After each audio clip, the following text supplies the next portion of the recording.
Hello दोस्तों, 26 का political science classes में आप सभी का स्वागत है।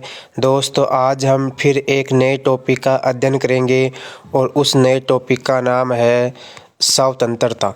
दोस्तों, आप सभी से रिक्वेस्ट है, यदि आप हमारे चैनल पे पहली बार आए हो तो दोस्तों प्लीज़ चैनल को सब्सक्राइब ज़रूर करें दोस्तों।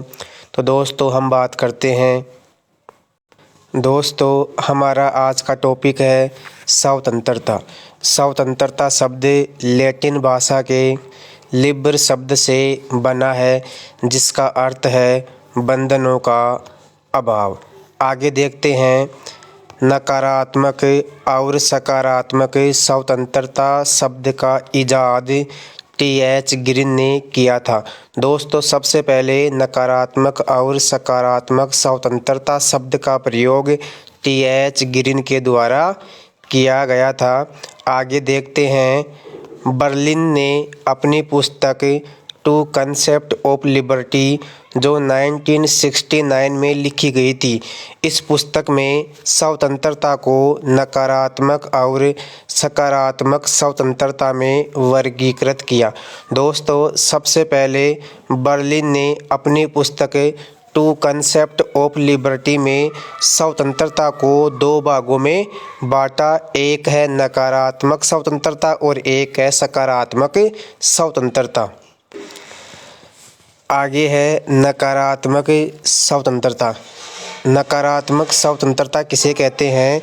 नकारात्मक स्वतंत्रता का मतलब है कि प्रत्येक प्रकार का प्रतिबंध बुरा है, और इसके समर्थक है जे.एस. मिल, हेयक, बेंथम और जॉन लॉक नकारात्मक स्वतंत्रता के समर्थक है। और नकारात्मक स्वतंत्रता का अर्थ है कि व्यक्ति पर प्रत्येक प्रकार का प्रतिबंध बुरा है। अब देखते हैं सकारात्मक स्वतंत्रता किसे कहते हैं।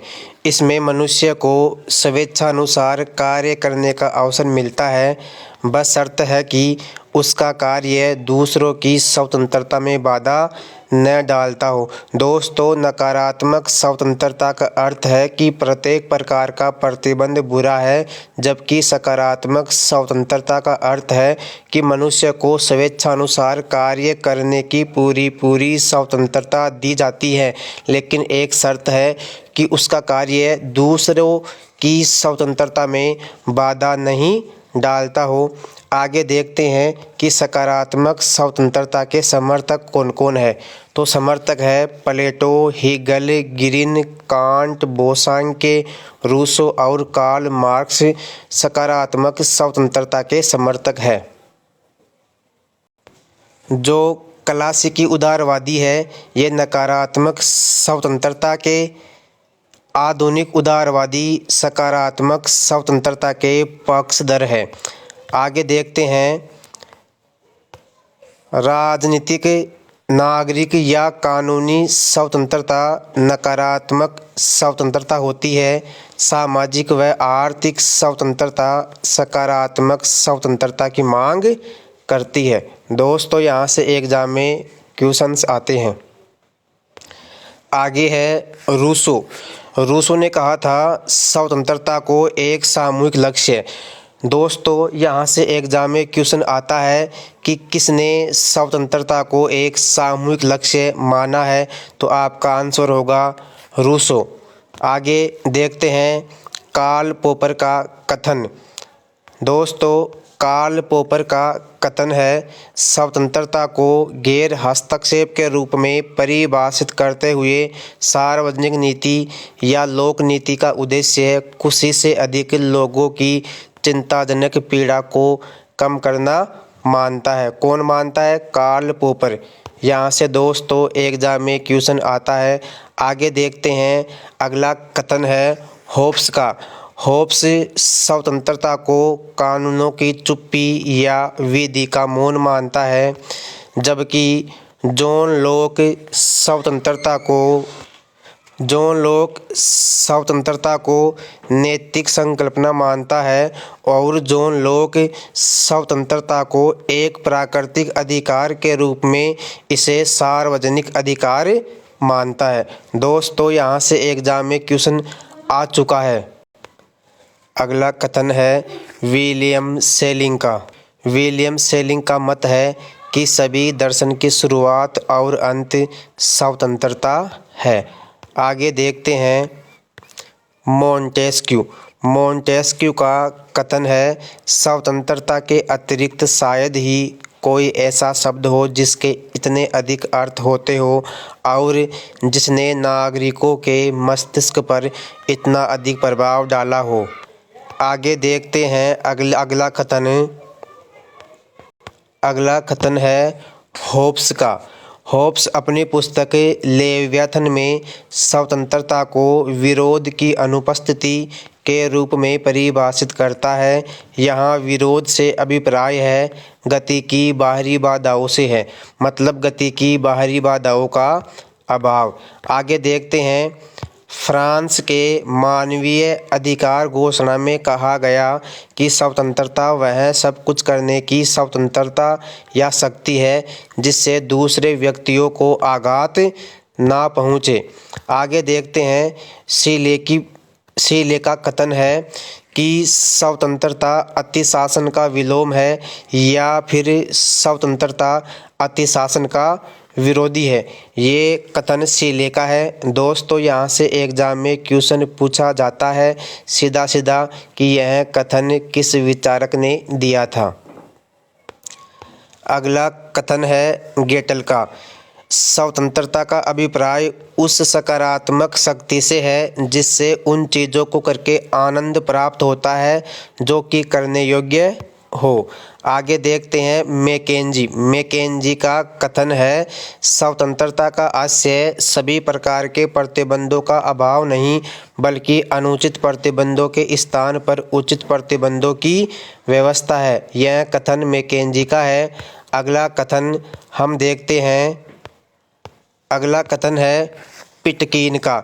पिटकीन का मत है कि स्वतंत्रता का अभिप्राय राज्य के हस्तक्षेप से संरक्षण से है, जबकि आज़ादी का अभिप्राय राजनीति में सक्रिय भागीदारी से है।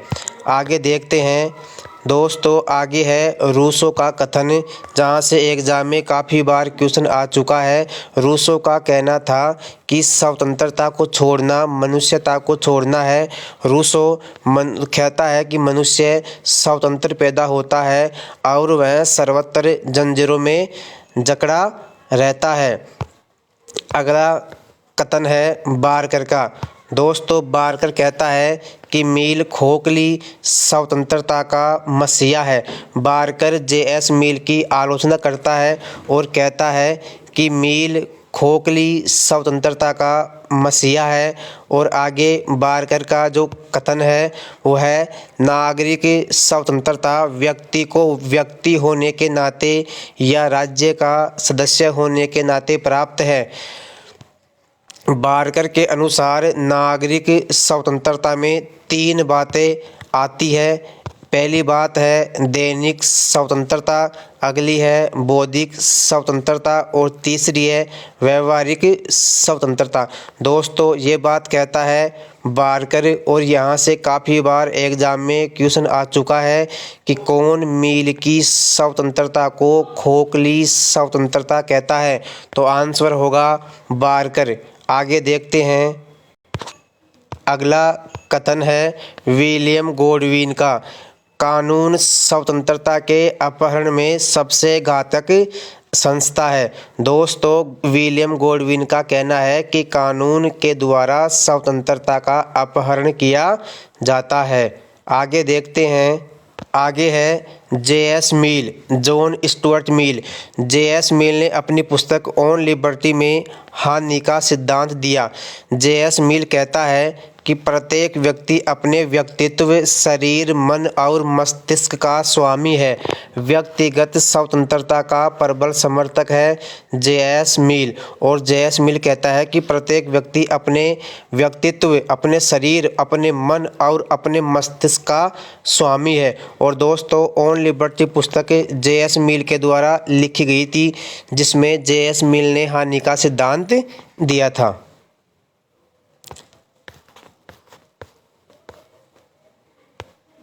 अगला कथन है हर्बर्ट स्पेंसर का। हर्बर्ट स्पेंसर की पुस्तक है मैन वर्सेज स्टेट। राज्य इसलिए विद्यमान है क्योंकि समाज में अपराध विद्यमान है। यदि समाज में अपराध नहीं होगा तो राज्य की आवश्यकता नहीं होगी। ये दोस्तों हर्बर्ट स्पेंसर अपनी पुस्तक मैन वर्सेज स्टेट में कहता है कि राज्य इसलिए विद्यमान है क्योंकि समाज में अपराध विद्यमान है। यदि समाज में अपराध नहीं होगा तो राज्य की कोई आवश्यकता नहीं होगी। ये कथन है हर्बर्ट स्पेंसर का। और दोस्तों ये पुस्तक भी याद रखना, मैन वर्सेज स्टेट पुस्तक किसकी है? हर्बर्ट स्पेंसर की। अगला कथन है वाल्टेयर का। वाल्टेयर कहता है कि मैं आपके विचारों से असहमत हो सकता हूँ लेकिन मरते दम तक आपके अभिव्यक्ति के अधिकार की रक्षा करूँगा। अगला कथन है एडम स्मिथ का। एडम स्मिथ ने अदृश्य हाथ का विचार दिया। एडम स्मिथ ने अदृश्य हाथ का विचार दिया। एडम स्मिथ ने आर्थिक क्षेत्र में यथेच्छाचारी सिद्धांत का समर्थन किया तथा आर्थिक क्षेत्र में राज्य के हस्तक्षेप का विरोध किया। और दोस्तों एडम स्मिथ के साथ साथ डेविड रिकार्डो और माल्थस भी आर्थिक क्षेत्र में राज्य के हस्तक्षेप का विरोध करते हैं। अगला कथन है बर्लिन का। बर्लिन कहता है यदि कोई व्यक्ति बाज की तरह उड़ नहीं सकता या व्हेल मछली की तरह तैर नहीं सकता तो उसकी अपनी कमी है। अगला कथन है हेयक का। दोस्तों हेयक ने अपनी पुस्तक द कॉन्स्टिट्यूशन ऑफ लिबर्टी में स्वतंत्रता का आशय बाध्यकारी कार्यों को प्रतिबंधित करना है। दोस्तों हेयक ने कहा कि स्वतंत्रता का आशय क्या है? बाध्यकारी कार्यों को प्रतिबंधित करना। आगे हेयक ने कहा कि स्वतंत्रता का समान वितरण नहीं किया जा सकता। दोस्तों हेयक कहता है कि स्वतंत्रता का समान वितरण नहीं किया जा सकता। समाज में सबको थोड़ी थोड़ी स्वतंत्रता देने से अच्छा है कुछ लोगों को पूरी स्वतंत्रताएं दी जाए। इसका मतलब ये है कि हेयक कहता है कि मीठी रोटी के एक टुकड़े देने की बजाय किसी को पूरी रोटी दे दी जाए ताकि किसी एक का पेट भरे। ये बात कहता है हेयक। आगे देखते हैं। अगला कथन है अमर्त्य सेन का। अमर्त्य सेन की एक फेमस पुस्तक है डेवलपमेंट एज फ्रीडम जो 1999 में लिखी गई थी। अमर्त्य सेन ने अपनी पुस्तक में कहा कि स्वतंत्रता का आशय व्यक्ति की क्षमताओं का विकास माना। दोस्तों ये क्वेश्चन काफ़ी बार एग्जाम में आ चुका है। दोस्तों स्वतंत्रता में से कथन के क्वेश्चन ज़्यादा आते हैं। अगला कथन है लास्की का। लास्की की पुस्तक है ए ग्रामर ऑफ पॉलिटिक्स। इसमें लास्की का प्रसिद्ध कथन है कि बिना अधिकारों के स्वतंत्रता नहीं हो सकती। अगला कथन है हेगल का। ये भी दोस्तों काफ़ी बार एग्जाम में आ चुका है। हेगल ने कहा कि राज्य की आज्ञा का पालन करना ही स्वतंत्रता है, कि यदि आपने राज्य की आज्ञा का या राज्य के द्वारा बनाए गए कानूनों का पालन कर लिया तो ये क्या है? ये होगी स्वतंत्रता। ये कहता है हेगल। अगला कथन है बर्कमैन का। बर्कमैन कहता है कि अदम्य सत्ता अव्यवस्था को जन्म देती है और स्वतंत्रता व्यवस्था की जननी है। ये कहता है बर्कमैन। आगे देखते हैं। अगला कथन है होब हाउस का। होब हाउस की प्रसिद्ध पुस्तक है एलिमेंट्स ऑफ सोशल जस्टिस।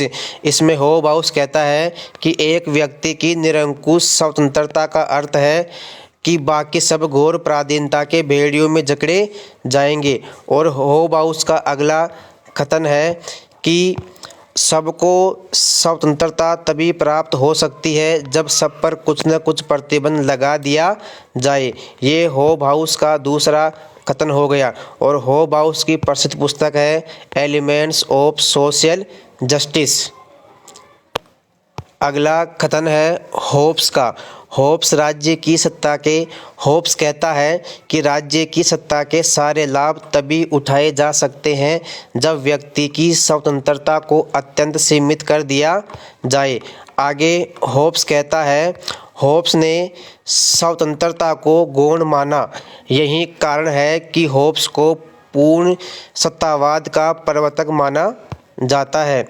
इसके विपरीत जॉन लॉक और मिल व्यक्ति की स्वतंत्रता को सार्थक बनाने के लिए राज्य की सत्ता को यथासंभव सीमित करना चाहते हैं।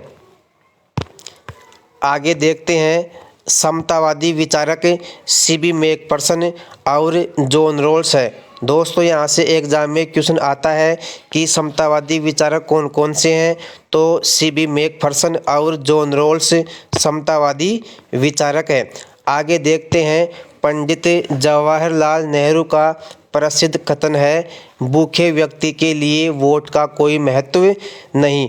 दोस्तों पंडित जवाहरलाल नेहरू कहता है कि आर्थिक स्वतंत्रता के बिना राजनीतिक स्वतंत्रता निरर्थक है। इसका मतलब ये हुआ कि भूखे व्यक्ति के लिए वोट का कोई महत्व नहीं है।